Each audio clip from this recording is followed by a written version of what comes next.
now that we're in the engine bay, heading into some stuff I want to clean up this year. I definitely want to hide and tuck a lot more of the wiring. Now that it's on Honda, I'd love to get a nice intake manifold for it, like a Skunk 2 Ultra Power. And then with the color scheme of stuff. You're seeing all the purple here as far as the dress up bolts and the freaking oil cap, as well as this radiator stay in a different color purple than these are. All the purple is going. I'm getting Skunk 2 polished or black dress up hardware, and then just a billet Skunk 2 oil, or sorry, no, I don't, not a billet Skunk 2 oil cap. I just got a level 7 oil cap with two I think 6 or 8 AN fittings that's gonna go to a catch can somewhere around here. I might relocate the fuse box into the glove box and the battery to the trunk. But we need to fix the coloring going on here. I'd love to leave the red top cover on it, but all the pink dress up's gotta go, and that's the same for the radiator stay. I'm just gonna take the stay off and paint it flat black so it's out of sight, out of mind. And then for all this, like I said, I'm gonna do Skunk 2 dress up all the way around, and then I have a black on black baffled level 7 oil cap that will vent to a breather box. I would still love to get fully solid polished engine mounts. Now I know I need auto to manual mounts and not just manual mounts. If you remember the video of I bought Yonaka solid engine mounts on a Christmas sale this time last year. Go watch that video if you haven't, but they did not fit. I had to send it back to Yonaka, give them all the measurements and stuff, and it turns out that this was meant to have an automatic transmission in it. So I need auto to manual innovative billet mounts. Then it'll be all shiny polished mounts. Even though they are solid mounts, they're old, they're worn out. The radiator I would like to go Skunk 2 with, but this one works for now. We'll see how it works if we go turboed or after the tune. And then along the same lines of getting everything the same color, I'm gonna peel the yellow sticker off trusty Everstart battery. I've had this thing for 5 years. It's sat through all the winters and it's never been dead. It always starts. I love this battery. I just hate the yellow. So all the purple's gone, the yellow sticker gone, and then the blue plug wires and the blue filter gone. I'm gonna swap these out for black plug wires once again so they're out of sight, out of mind. I have to tune this distributor to 16 degrees so it correlates with the Honda better. That's what I mean by ignition timing. We're gonna have to hit it with the timing gun, move this probably advanced to get to 16 degrees, because when I lock it in the Honda, it idles down and runs a lot smoother.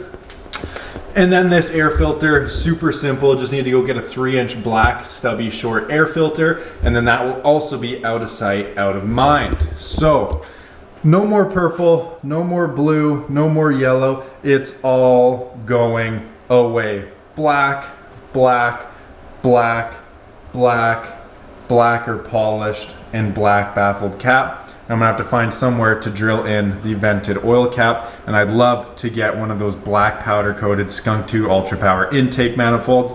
And that's about it for the engine bay. Don't forget about the polished solid mounts as well, but that is about it for the engine bay.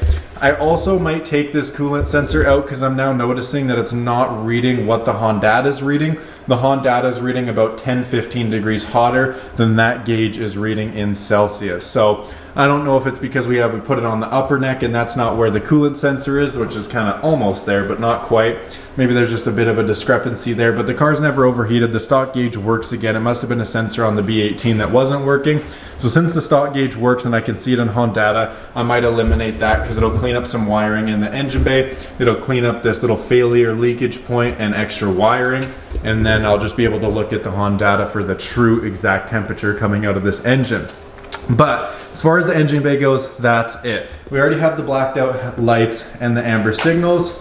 On the front of the car, I love my Mugen lip. It is a rep lip, but I want to get it gone. J-Spec makes a really nice lip that kind of skirts out like that and lowers the profile of the car a lot more. And to match that, I think I want to go with those PLM racing side skirts, the 2.5-inch or 3-inch skirts that you bolt up, but then you have to drill into the chassis, so I don't know about that. I love my Nittos and my Koenigs. I'm definitely keeping those, but I do need to take a little bit of camber out of the rear and raise the car up maybe like a 1/4 or 1/2 of an inch, just so it stops rubbing. With just me in it, it rubs pretty good. And then I put a passenger. It doesn't matter if they weigh 100 pounds soaking wet or 400 pounds. As soon as I put somebody in the passenger seat, it rubs 24/7. And with my nice B16 in there, I don't want to smash the oil pan, crack it, and break it, because that's just purely lame. All these wires too, I'd like to get tucked up out of the way, maybe run through the fender, but I don't really want to cut into stuff and extend it just for it to look cleaner, because once again, this is not a show car.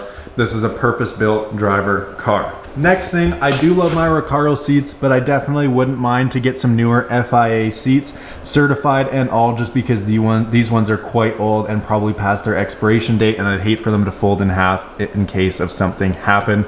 They're not eBay seats, they're not Amazon seats, they're real Recaro seats, but they're getting old. Next thing is, I love these rain guards, but I think I need a different set because these don't fit good at all. We've taken the heat gun to them, we've tried to retape them 1,000,001 times. There's nothing for it to even catch there, and it just pokes up, something that drives me absolutely mental. In the back, following the lines of making everything the same color, it's gonna be hard to see, but we have these purple lower control arms, and I'm not gonna lie, that's one of the last parts on the entire car that's Chinesium, eBay, Amazon garbage. The only reason I got them is because when I put the Godspeed coils on this car, the through bolt that goes through the lower control arm and through the knuckle of the coilover snapped, and I couldn't get it out. So I had to source some of these, and a Honda guy I knew in town had these sitting on his shelf, haven't been touched in years, and they bolted right up, and I literally just needed them so I could get to the car show. And they've been on there ever since. No problems have arisen from them, but I hate that they're purple. I don't really like that they're super gusseted, because to me it kind of makes it look weak. There's nice gusseted that makes it look strong, but those are so gusseted they just look thin, frail, and weak. And you can just feel the texture of the metal just feels like cheap tin. So I'm gonna go ahead and get Skunk 2 or K-tuned lower control arms just in gloss black. We don't need anything fancy or flashy down there for another thing to cops to look at. And along the lines of the front lip and aero slash body stuff, this spoon rep wing, I love it, I really do. The wings I hate on these cars are the ones that go straight up and look like a snapback that's sticking straight up. The L ones, those are hideous. This is a spoon wing, but it is a rep spoon wing. And if I get close, the gapping gets thinner and thinner and then thicker and thicker, and it doesn't really meet up well. It could be body worked, but I don't really like it for one reason in particular. There is no third brake light, and I don't know about in your city, but in mine, cops go crazy about not having third brake lights. Not only are my ambers smoked out, which is already a no-no to those guys, it also does not have a third brake light right now. So what I'm gonna do is there is the Osaka Devil Wing, which is just like the spoon wing, but it's not quite as thick, it's a bit thinner, and it scoops up and out just that much more. It would go to about right here. It scoops out and out much, much more, and I think to me it looks better. But not only does it look better, it has a built-in third brake light. It's not like an extension bracket that looks all weird and ghetto. It's built into the actual ABS wing, and it plugs in right to the factory harness. So I'm gonna get that lip, the J-Spec lip, the Osaka wing with the third brake light, Skunk 2 lower control arms to replace those purple Chinese ones, possibly side skirts, undecided. I'd love to get some new FIA seats because these are just getting old and expired. And then all of this in here is gonna match purple, purple gone, blue, blue gone, yellow gone, polished mounts, hopefully tuck it up a bit, new intake manifold, and we're gonna be golden. That was one long ass clip. I just rambled on for about 8 minutes on future plans for this car. So I'm gonna go ahead and wrap it up there. You guys know what's coming next for this car. If you think that's exciting and you wanna stick around for more, be sure to drop a subscription right now. Turn those notifications on so you don't miss when we're uploading next. But for right now, you know the future plans for this car. So if you guys are excited for any of that, subscribe again right now. Hit the like, turn the notifications on. We'll see you guys in the next one. Peace.